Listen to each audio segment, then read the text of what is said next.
నమస్తే, welcome to our channel. ప్రస్తుతం మనతో పాటు ఉన్నారు ప్రముఖ homeopathy physician doctor Chetan Raj గారు. డాక్టర్ గారితో మాట్లాడి ఒబేసిటీ గురించి పూర్తి వివరాలు తెలుసుకుందాం. నమస్తే sir.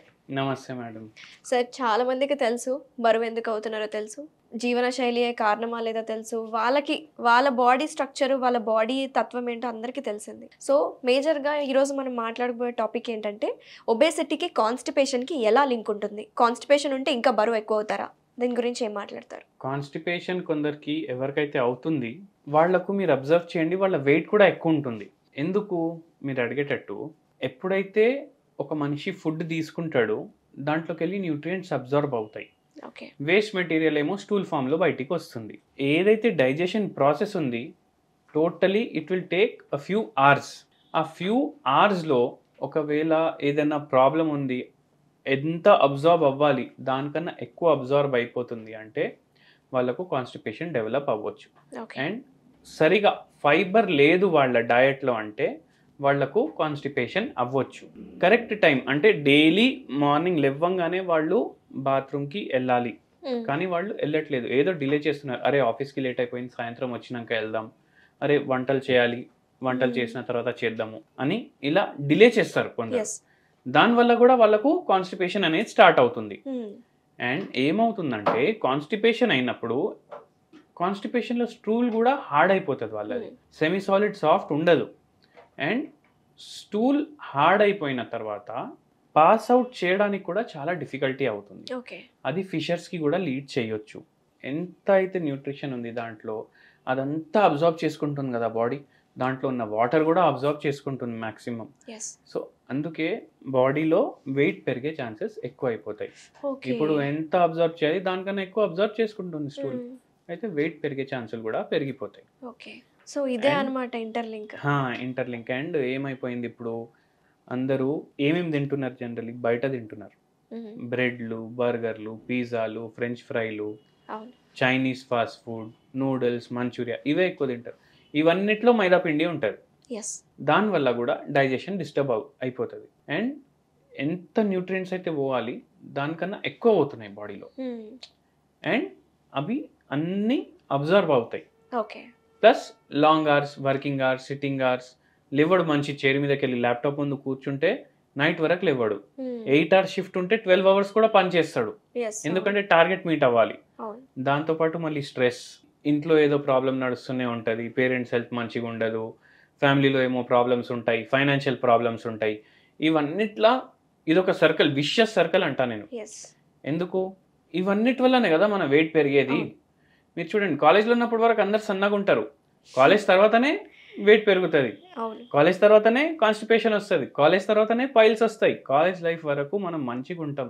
School life, college life అందరూ అందుకే అంత గుర్తు చేసుకుంటారు. ఎందుకంటే ఎటువంటి ప్రాబ్లం ఉండదు, ఫైనాన్షియల్ ప్రాబ్లం ఉండదు, ఫ్యామిలీ ప్రాబ్లమ్స్ ఉండవు, జాబ్ ప్రాబ్లమ్స్ ఉండవు, అన్నిటికన్నా ఎక్కువ హెల్త్ ప్రాబ్లమ్స్ ఉండవు. Health is wealth. కానీ ఎప్పటి వరకు అయితే మన స్టూడెంట్స్ ఉంటాం అప్పటి వరకు మనకు లైఫ్లో కష్టం అనేది ఉండదు.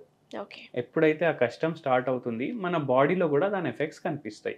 స్టూల్ పాస్ చేయడానికి కష్టం, వెయిట్ తగ్గించడానికి కష్టం. సో కష్టాలు వస్తే అన్ని డైరెక్షన్స్లోకి వెళ్ళి వస్తాయి కాబట్టి వెయిట్ అనేది పెరుగుతుంది. ఇంకొకటి సార్, ఇప్పుడు ప్రొలాంగ్ సిట్టింగ్ అనేది కామన్ అయిపోయింది. ఏ ప్రొఫెషన్ అయినా, డాక్టర్స్ ప్రొఫెషన్ అయినా, ఏ ప్రొఫెషన్ అయినా ఎక్కువసేపు కూర్చొని ఉంటున్నాం. దీనివల్ల మెటబాలిజం దెబ్బతింటుంది అంటున్నారు. సో మెటబాలిజంకి ఒబేసిటీకి కనెక్షన్ ఏంటి సార్? మనం కూర్చొని పని చేస్తాం, మన చేతులు పని చేయట్లేదు, ఓన్లీ మన ఫింగర్స్ పని చేస్తున్నాయి, మౌస్ అండ్ కీబోర్డ్. అది కాకపోతే జనాలతో మాట్లాడడం, హెడ్ ఫోన్ ఉంటుంది, కాల్స్ మాట్లాడడం, బట్ ఫిజికల్ యాక్టివిటీ లేదు. బాడీ ఏమనుకుంటుంది, బాడీ ఫంక్షన్ చేసే ఒక విధానం ఉంటుంది. అది ఏమనుకుంటుంది, అరే పనే చేస్తలేడు, ఎనర్జీ ఎందుకు స్పెండ్ చేయాలి, తక్కువ ఎనర్జీ స్పెండ్ అవుతుంది. ఇప్పుడు మనం మాట్లాడడానికి ఎంత ఎనర్జీ స్పెండ్ అవుతుంది, కీబోర్డ్ మీద టైపింగ్ చేయడానికి ఎంత ఎనర్జీ స్పెండ్ అవుతుంది, దానికన్నా చాలా ఎనర్జీ ఎప్పుడు స్పెండ్ అవుతుంది, ఎప్పుడైతే మీరు వాక్ చేస్తారు, ఎప్పుడైతే మీరు రన్ చేస్తారు, ఎప్పుడైతే మీరు ఆడుకుంటారు ఏదైనా గేమ్స్ కానీ, అప్పుడు స్పెండ్ అవుతుంది. కానీ ఇప్పుడు మనం ఆడుకోవాలంటే కూడా క్రికెట్ కూడా జాయ్స్టిక్ మీద ఆడతాం. అందుకే మెటబాలిజం అనేది తగ్గిపోయింది. ఆ మెటబాలిజం మళ్ళీ మంచిగా అవ్వాలంటే ఫిజికల్ యాక్టివిటీ ఉండాలి, వాకింగ్ చేయండి, ఏదైనా స్పోర్ట్ ఆడండి, వీక్లీ ఒక 4 times అట్లీస్ట్ ఫర్ 1 hour. జిమ్కి వెళ్ళండి, అందరు జిమ్కి పోతారు, ఎక్సర్సైజులు చేసుకుంటారు, వెయిట్ తగ్గించుకుంటారు. కానీ జిమ్కి వెళ్ళినప్పుడు మన మెటబాలిజం పెరుగుతుంది, దాంతోపాటు మన డయట్ కూడా పెరుగుతుంది. అండ్ జిమ్ వదిలేసినాక మళ్ళీ అదే డయట్ కంటిన్యూ చేస్తారు, ఆటోమేటిక్ ఇంకా వెయిట్ పెరుగుతుంది. మీరు అబ్జర్వ్ చేయండి, చాలా మంది అంటారు అరే నేను జిమ్ చేసి వదిలేసిన దాని తర్వాత నాకు ఫుల్ వెయిట్ గెయిన్ అయిపోయిందని. అండ్ ఇంకో ప్రాబ్లం ఏమైపోయిందంటే ఈ జిమ్లో పోతారు కదా, అప్పుడు వీళ్ళు సప్లిమెంట్స్ తీసుకుంటారు, ఆల్బుమిన్, క్రియాటినిన్, ప్రోటీన్స్. ఇవన్నీ కిడ్నీ మీద కూడా ఎఫెక్ట్ చేస్తాయి అండ్ వెయిట్ మీద కూడా ఎఫెక్ట్ చేస్తాయి. అందుకే న్యాచురల్ సబ్స్టెన్సెసే వాడి మీరు ఎక్సర్సైజెస్ చేయండి, న్యాచురల్ న్యూట్రిషనే తీసుకోండి. మీరు అంటున్నారు కదా సార్, న్యాచురల్ సప్లిమెంట్స్, న్యాచురల్ పద్ధతిలోనే బరువు తగ్గాలి అని. సో న్యాచురల్ ప్రకృతి ద్వారా మనకు అందుబాటులో ఉన్న ఐటమ్స్ తోటి మనం ఏ విధంగా బరువు తగ్గచ్చు అంటారు? ఇప్పుడు మనం జిమ్ కేసు డిస్కస్ చేసినాం కదా, ఒక పేషెంట్ ఉండే, మన పేషెంట్ మన దగ్గర వచ్చే ముందు ఆ పేషెంట్ వెయిట్ ఏమో 109 kgs ఉండే. ఓన్లీ జిమ్కి వెళ్ళడం స్టార్ట్ చేసిండు ఆయన. జిమ్కి వెళ్ళి 12 kgs వెయిట్ లాస్ చేసిండు. దాని తర్వాత బాడీ బిల్డింగ్ చేసుకోవాలి అనేసి ఒక ఆశతోటి ఇంకా రిగ్రెస్గా జిమ్ చేయడం అండ్ సప్లిమెంట్స్ తీసుకోవడం, క్రియాటినిన్, ఆల్బుమిన్, ఈ ప్రోటీన్స్ తీసుకోవడం, ఆర్టిఫిషియల్ అవే జిమ్లలో అమ్ముతారు కదా, అవి తీసుకోవడం స్టార్ట్ చేసిండు. మంచిగా బాడీ బిల్డింగ్ చేసుకున్నాడు. వెయిట్ ఏమో 100 kgs ఉంది, కానీ హైట్ ఏమో 5'8" ఉంది. అయినా వెయిట్ అండ్ హైట్ మ్యాచ్ అవ్వట్లేదు బిఎంఐ ప్రకారం. బట్ ఆయనకి ఏమనిపిస్తుంది, అరే నేను చాలా స్ట్రాంగ్ హెల్దీ అని అనిపిస్తుంది. దాని తర్వాత జిమ్ మానేసింది. జిమ్ మానేసిన తర్వాత, జిమ్ మానేస్తే బాడీ పోతుంది కదా మొత్తం, మళ్ళీ మొత్తం బెల్లీ ఫ్యాట్ వచ్చేసింది, అన్నీ ఇంతకుముందు ఎట్లుండే అట్లా అయిపోయింది. అండ్ కిడ్నీస్ పైన ప్రభావం వేసినాయి, ఏవైతే తీసుకుంటారు కదా ప్రోటీన్స్, అవి ప్రభావం వేసినాయి. దాని తర్వాత మన కాడికి వచ్చిండ్రు. సిరం క్రియాటినిన్ డిస్టర్బ్డ్ ఉండే, వెయిట్ ఏమో ఎక్కువ ఉండే, దాంతోపాటు ప్రీ డయాబెటిక్ స్టేజ్లో ఉండే. ఆ పేషెంట్కి మనం ట్రీట్మెంట్ ఇచ్చినాము, హోమియోపతి ట్రీట్మెంట్. కిడ్నీస్ మళ్ళీ హెల్దీ అయినాయి, ప్రీ డయాబెటిక్ నుంచి నాన్ డయాబెటిక్ వచ్చిండు, వెయిట్ కూడా నార్మల్ అయింది. వెయిట్ ఏమో 70 kgsకి వచ్చేసిండు. 6 months మన ట్రీట్మెంట్ వాడిండ్రు వాళ్ళు. అండ్ దాంతోపాటు నేను ఒకటే చెప్పాను, don't concentrate on body building. ఆయన ప్రొఫెషన్ బాడీ బిల్డింగ్ కాదు, ఫిట్నెస్ కోసం మీరు ఏదన్నా చేయండి, కానీ బాడీ బిల్డింగ్ ఎందుకు? మనం ఏం టోర్నమెంట్లు చేసేది లేదు, మసిల్ బిల్డింగ్ చేసి రెజ్లింగ్ చేసేది లేదు. సో మీ ప్రొఫెషన్ ఏంది? ఆయన ప్రొఫెషన్ ఏమో ఆయన ఒక జర్నలిస్ట్. సో ఆయనకు అవసరమే లేదు అంత బాడీ ఇంత బల్కీ ఉండడం. సో నార్మల్ చేయండి. మీరు చూడండి, మోడల్స్ ఉంటారు, వాళ్ళు లీన్ ఉంటారు, స్లిమ్ ఉంటారు, వాళ్ళ ఫిజిక్ కూడా బాగుంటుంది.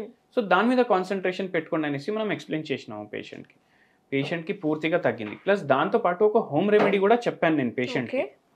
నేనేమన్నానంటే డైలీ మార్నింగ్ నిమ్మకాయ రసం, కొంచెం పసుపు అండ్ కొద్దిగా అల్లం, ఈ 3 మిక్స్ చేసి 1 glass ఆఫ్ వాటర్లో వేసుకొని ల్యూక్వామ్ చేసుకొని డైలీ తీసుకోమని చెప్పాను, విత్ హోమియోపతి మెడిసిన్. ఇది కూడా చాలా మంచిగా హెల్ప్ చేసింది ఆ పేషెంట్. ఒకవేళ ఇన్ కేస్ ఇది కూడా ట్రై చేసిన వాళ్ళు, మన వ్యూస్ చూసే వాళ్ళు ట్రై చేస్తూ కూడా తగ్గలేదంటే అప్పుడు ఏం చేయొచ్చు అంటారు? అప్పుడు ఏం చేయొచ్చు అంటే ఇదే మిక్చర్లో వాళ్ళు 5 drops ఒక హోమియోపతి మెడిసిన్ కూడా చెప్తాను, కాల్చికమ్ ఆటమ్నేల్ అనేసి 200 potencyలో ఈ మిక్చర్లో అది కూడా వేసుకొని తీసుకోండి. మీకు కొద్దిగా రిజల్ట్స్ కనిపిస్తాయి, కొద్దిగా లూజ్ చేస్తారు. కానీ చాలా ఎక్కువ వెయిట్ లాస్ నార్మల్ బిఎంఐకి రావాలంటే మీరు నాకు కన్సల్ట్ చేయొచ్చు. న్యూట్రిషన్ కన్సల్టేషన్ కూడా ఇస్తారా సార్ మీరు? న్యూట్రిషనల్ కన్సల్టేషన్స్ కూడా ఇస్తాము అండ్ స్పెషల్ డయట్ కూడా ప్రిపేర్ చేసి ఇస్తాం పేషెంట్ ప్రకారం. And till the patient loses weight he desires, నేను పేషెంట్ తోటి ఉంటాను. Very nice. So thank you so much doctor గారు, చాలా డీటెయిల్గా ఎక్స్ప్లెయిన్ చేశారు. అలాగే మీ దగ్గరకు వచ్చే కేసెస్ ఎలా డీల్ చేస్తున్నారు, హోమియోపతిలో ఎలాంటి ట్రీట్మెంట్స్ ఉన్నాయని చాలా డీటెయిల్గా చెప్పారు. థ్యాంక్ యూ సో మచ్ అండి.